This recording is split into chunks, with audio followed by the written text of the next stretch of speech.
নিয়ে বসে পড়েছে আমাদের ছুটকু, বুঝেছো? যে নিজে নিজে খেতে পাচ্ছে এখন, এটাই মানে আমার এটাই ভয় হচ্ছিল যে খাওয়া যদি ঠিকমতো না করতে পারে, একা একা যাই হোক কাল থেকে খেতে পাচ্ছে একা একা, না কালকে রাতে থেকে একা একা খেতে পাচ্ছে।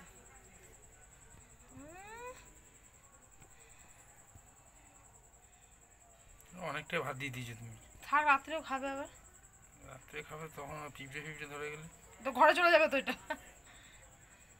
ঠিক আছে? থাক, খেয়ে দে। আবার হাতে লাগালি তুই? চল চল, হ্যাঁ চলো।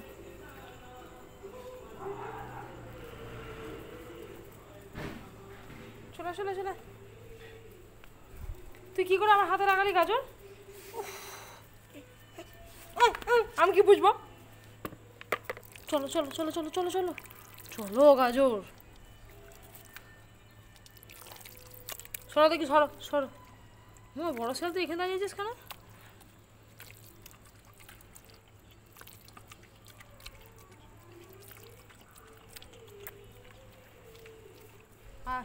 আর নাচুনি খাবি না? নাচুনি মূলো সজা, বড় সাইজের ফিক্স জায়গা।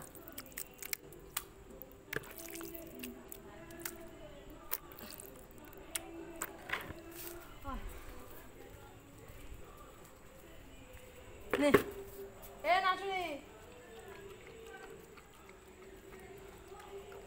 কি করে যে দুদিন পর পর হাতে লাগিয়ে ফেলে কি জানি, ফুটে নাকি কি করে মারামারি করতে গেছে। মারামারি করার মতো কথা কেউ নেই, গাজর করে নাচুনিকে, নাচুনির সাথে ঝগড়া করে।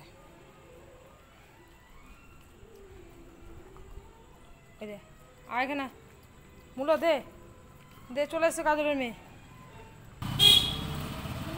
ছাদের উপরে দেখো একদম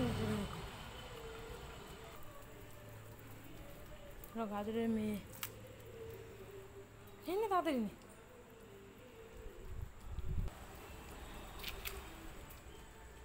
আমি দাঁড়িয়ে থাকবো, তুই ভাত খাবি? দেখ আমি খালি পায়ে চলে এসেছি, বলো দেখি ঠিক করে দিতে, গুছিয়ে দি দেখি। নে